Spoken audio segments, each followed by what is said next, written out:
Bismillahirrahmanirrahim. Assalamualaikum warahmatullahi wabarakatuh. Semangat pagi kakak-kakak. Salam pramuka. 2 kali tepuk pramuka. Papa, Raja Muda Karana. Yes. Oke, apa kabar kakak-kakak? Perkenalkan, nama saya Sinta Setiani, bisa dipanggil Kak Sinta.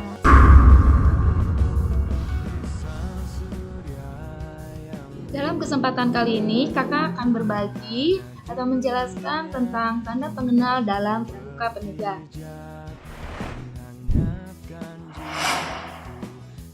Tanda pengenal dalam gerakan pramuka merupakan sebuah tanda yang dikenakan pada pakaian atau seragam pramuka yang dapat menunjukkan identitasnya sebagai seorang anggota pramuka, seperti identitas diri, identitas satuan, identitas kemampuan, dan identitas lainnya yang menunjukkan dirinya sebagai seorang anggota pramuka.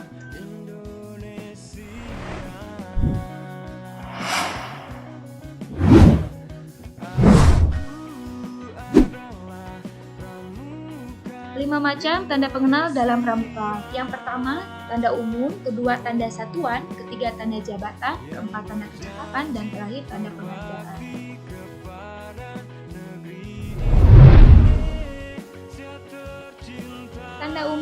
Tanda umum merupakan tanda yang dipakai oleh anggota pramuka. Contohnya, seragam pramuka. Seragam pramuka ini dipakai oleh seluruh anggota pramuka. Di sini bisa kita lihat contoh seragam pramuka putra dan seragam pramuka putri penegak. Oke, sudah dilihat? Sekarang coba cek dengan seragam yang kakak punya di rumah. Sesuai atau tidak dengan yang ada di gambar. Jika belum sesuai, silakan kakak-kakak menyesuaikannya sesuai dengan aturan yang ada.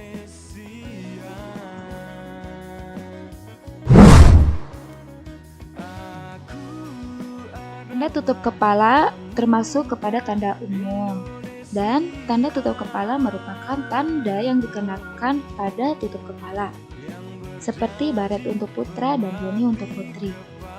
Tanda untuk putri berbentuk lingkaran, sedangkan untuk putra segi 8. Pemakaian atau pemasangannya untuk putri di topi pramuka bagian depan, sedangkan untuk putra di samping kiri baret.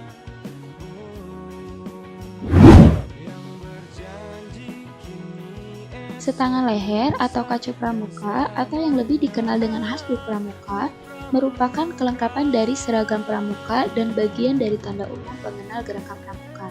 Hasduk juga merupakan salah satu atribut seragam wajib bagi seorang pramuka. Mengenai ketentuan secara umum, setangah leher pramuka putra dan putri sama, berbentuk segitiga sama kaki. Bisa kakak lihat pemakaian setengah leher putra dan putri ini dikenakan di kerah baju. Nah, untuk putri, jika kerudungnya dikedalamkan, dipakai di kerah, sedangkan jika kerudungnya dikeluarkan atau menutupi dada, kacu ini dikenakan di luar kerudung. Oke, di mitahul pala kita disamakan, yaitu kacunya dipakai di luar kerudung.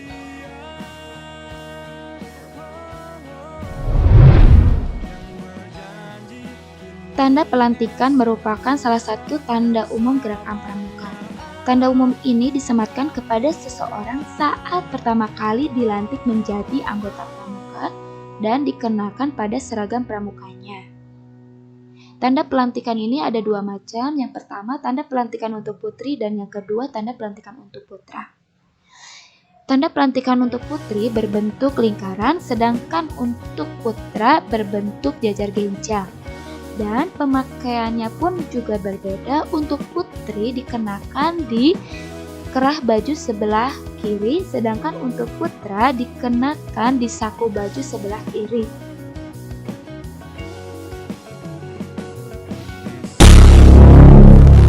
Tanda harian merupakan tanda umum yang digunakan atau dikenakan pada pakaian sehari-hari dan tidak dibenarkan dipakai pada pakaian seragam pramuka. Tanda harian ini diletakkan pada leher baju sebelah kiri. Oke, kakak lihat di gambar, tanda harian berbentuk tunas kelapa, dibuat dari logam berwarna emas, tanpa bingkai dan tanpa dasar.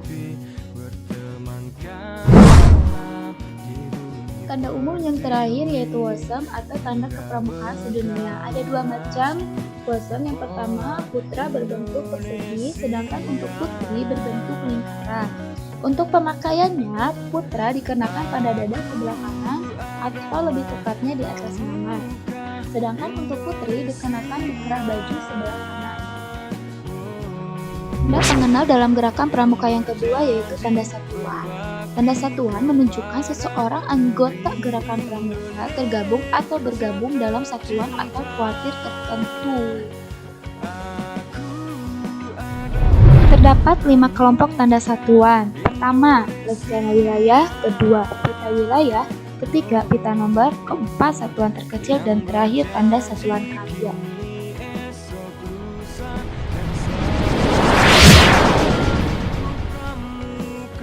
Tanda satuan yang pertama yaitu lencana wilayah tingkat daerah yang memuat lambang kuartir daerahnya masing-masing. Bisa kakak lihat di gambar, ini contoh ke daerah Jawa Barat. Dan yang kedua, tanda satuan yang kedua, pita wilayah atau pita lokasi yang bertuliskan nama wilayah kuartir cabangnya masing-masing. Kita berada di bawah naungan cabang Kota Bandung. Di sini contohnya seperti ini dan bertulis. Yang membedakan tulisannya ya kata-kata Kota Bandung. Dikenakan di lengan baju juga sebelah kanan, paling atas.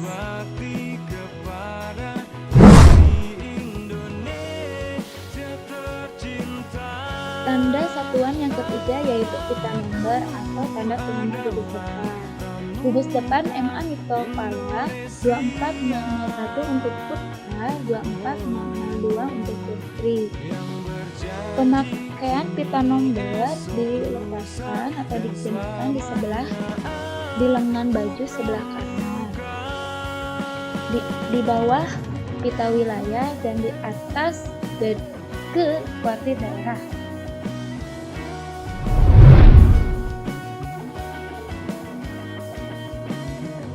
Tanda satuan yang keempat yaitu tanda satuan kecil. Terdapat 5 tanda satuan kecil. Yang pertama, barung untuk tanda siaga, rebu untuk tanda pembelah, sanggar untuk tanda penegak, peta untuk tanda bega, dan rida untuk saka atau saka. Pramuka penegak terdiri dari 5 sangga. Sangga yang pertama perintis, pencoba, penegak, penobrak, laksana. Dan pemakaian tanda sangga ini dikenakan di lengan baju sebelah kiri.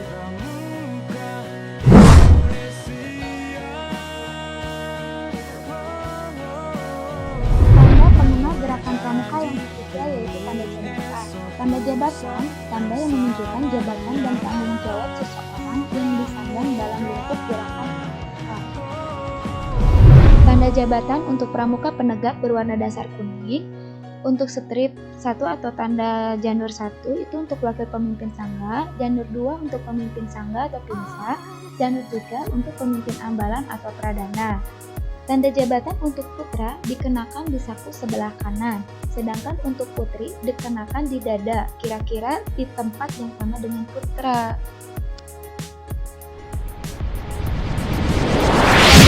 Dalam gerakan pramuka yang keempat yaitu tanda kecakapan. Tanda kecakapan adalah tanda yang menunjukkan kecakapan, keterampilan, ketangkasan, kemampuan, sikap, dan usaha seorang pramuka dalam bidang tertentu sesuai dengan golongan usianya. Tanda pengenal yang termasuk ke dalam tanda kecakapan yaitu tanda kecakapan umum. Di sini contoh untuk tanda kecakapan umum untuk pramuka penegak. Ada 2 TKU, yang pertama TKU penegak bantara dan yang kedua TKU penegak laksana. Kakak-kakak jika ingin mendapatkan TKU ini, kakak-kakak harus menyelesaikan syarat-syarat kecakapan umum atau SKU. Tanda kecakapan ini dikenakan atau digunakan di atas pundak kiri dan kanan. Selanjutnya, tanda pengenal yang termasuk ke dalam tanda kecakapan yaitu tanda kecakapan khusus. Di sini kakak-kakak bisa dilihat ada 10 TKK wajib yang harus ditempuh oleh seorang pramuka penegak. Yang pertama, SKK P3K, SKK pengatur rumah, SKK pengamat, SKK juru masak, SKK berkemah, SKK penabung, SKK penjahit, SKK juru kebun, SKK pengaman kampung, dan SKK gerak jalan. Dan untuk pramuka penegak ada 3 tingkatan. Yang pertama tingkat purwa, madya, dan utama. Tanda pengenal dalam gerakan pramuka yang kelima yaitu tanda penghargaan. Tanda penghargaan merupakan tanda yang menunjukkan jasa atau penghargaan yang diberikan kepada seseorang atas jasa, dharma bakti, dan lainnya yang dianggap cukup bermutu dan berguna bagi gerakan pramuka, gerakan kepramukaan sedunia, masyarakat, bangsa, negara, dan umat manusia. Terdapat 8 jenis tanda penghargaan. Pertama, tanda penghargaan kegiatan, tanda bintang tahunan, rencana pancawarsa, rencana wiratama, rencana karya bakti, rencana teladan, rencana satyawira, dan rencana jasa. Tanda penghargaan kegiatan yaitu tanda yang diberikan kepada anggota muda gerakan pramuka yang telah memperlihatkan keaktifan dan prestasi dalam kegiatan kepramukaan. Tanda penghargaan kegiatan meliputi tanda ikut serta kegiatan FISKA dan tanda ikut serta bakti gotong royong TIKOR. Nah, sedangkan bintang tahunan merupakan tanda yang diberikan kepada anggota muda gerakan pramuka sebagai penghargaan atas kesetiaan kepada organisasi dan keaktifannya sebagai anggota gerakan pramuka selama 1 tahun atau kelipatannya. Coba kakak-kakak lihat di sini contoh tanda penghargaan gerakan pramuka. Oke, cukup sekian penyampaian dari kakak. Mohon maaf bila penyampaian kakak kurang sempurna. Mohon ampun bila perkataan kakak kurang santun. Wallahu muwaffiq ila aqwamit thoriq. Wassalamualaikum warahmatullahi wabarakatuh. Salam pramuka.